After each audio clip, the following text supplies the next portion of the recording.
Right, today I'm going to be making these brasses out of this. I've just got to cut a little bit off the end here and mill that flat to make the brasses. They will connect to this crank pin that we're also going to make today out of a little bit of mild steel, about that much off the end. And that connects to the crank arm which we made in the last video, which connects to the crankshaft obviously. Right, this is the setup. Just put that in there so that the block sits flat, but it won't, it'll be right on the edge if I don't. So I'll put that in there, and I'll put the bar through there. In fact, I'm going to put it up this end.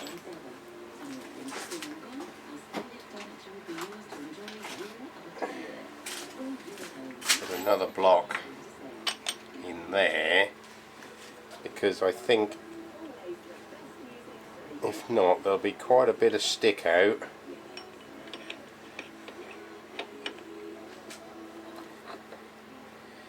If I put the block in the middle, then I'm going to have about that much stick out from the end of the block and the jaw. But if I put one on this one is really just to keep the jaws parallel, so this one I've only got that much stick out. It's quite a rigid bit of brass, but as I mill it down it'll get a bit thinner obviously. So we'll get that in.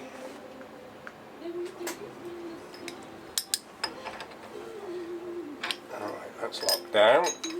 What we need to do now is measure the size of the bar, which is 864. 864.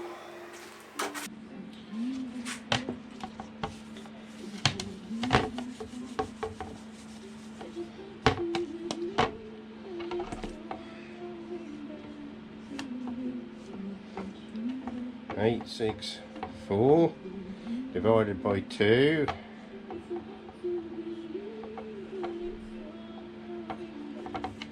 equals 432. 432. We want to come 125 from that, so from this centre line we want 250, so we want 125 left in either side. Pretty sure that's right. No, it's not. It's 5/16.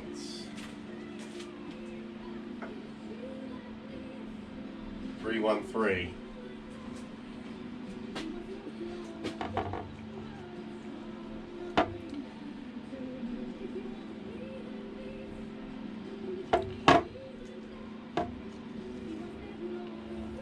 We want 313 left in.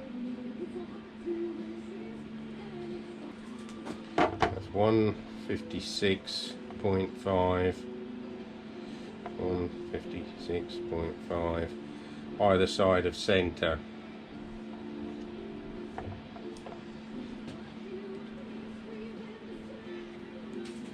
$275. So what we got to do is go down 275 from the face.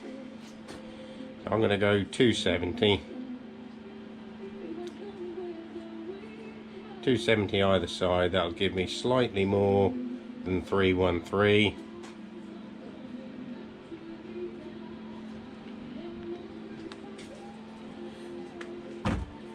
That will leave me 324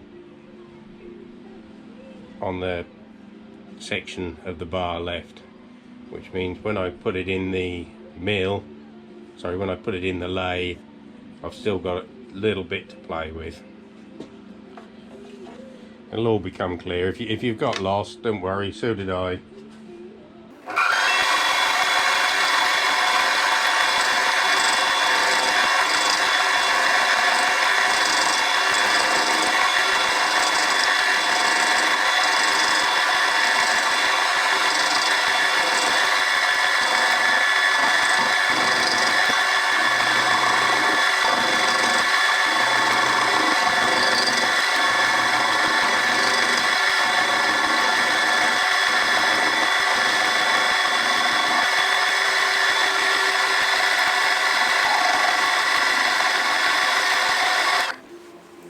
what I'm going to do now is I'm going to drill the hole.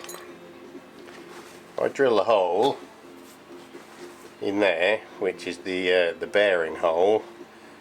I can then put a pin in there, and that will help me set it up in the four-jaw, and I'll drill it slightly undersize, and then I can ream it later, but it's not critical anyway. But that's what I'll do. I'll drill it in here now rather than setting all this up in the four-jaw and then trying to find the position of this hole. It's going to be a lot easier just to drill it now. That'll give me an exact position when I put it in the four-jaw. Okay, I've got it set up. I've zeroed the DRO there. I've zeroed the width. I'm going to punch the hole in there, and then it's smaller than I actually need, but it'll be a nice little setup hole in the four-jaw. You'll see what I mean in a minute.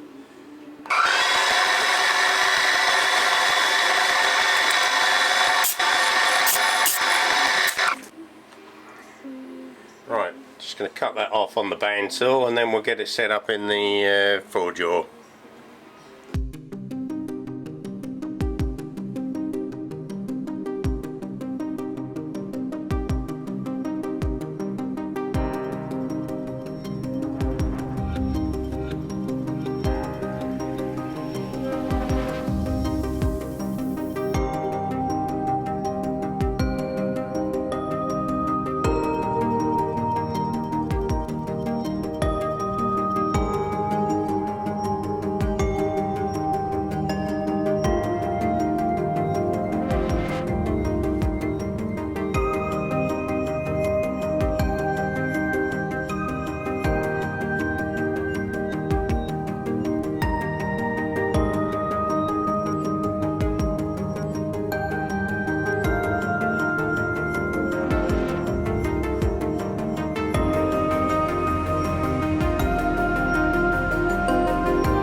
That looks pretty good as it is. It doesn't have to be 100%, but that's pretty good.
Purpose of the lathe was to just machine these couple of little reliefs on there.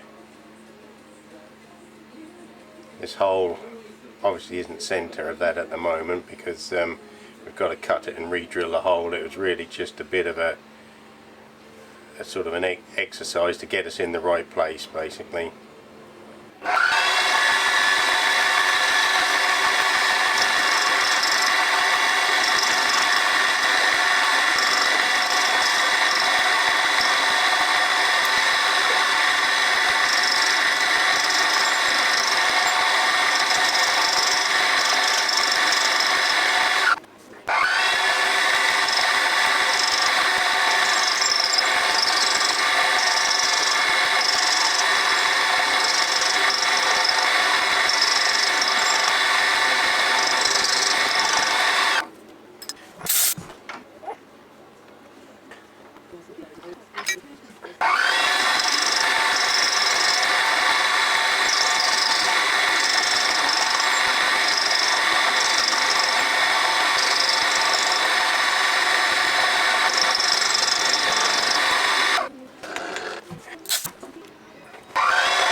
unfortunately I forgot to turn the camera back on, but anyway, that's the little pin done. Just got to file it off, clean that end up, and we're all set at dimension.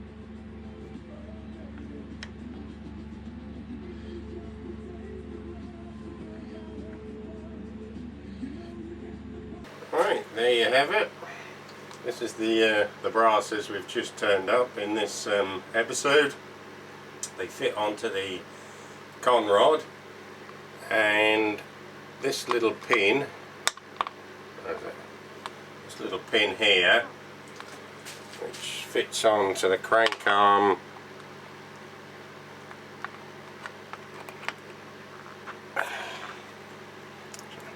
actually fits onto the crank arm that way, doesn't it?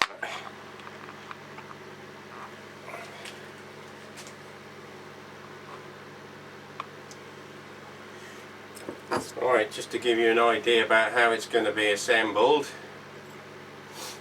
this is the brass we just machined. This is the con rod which goes off to the cylinder at this end. That's the crankshaft that connects to the flywheel, the eccentrics, the pulley, etc., and the other brasses sits in those. Then this is the crank arm and crank that we did in the last episode, and that's how it's starting to come together now.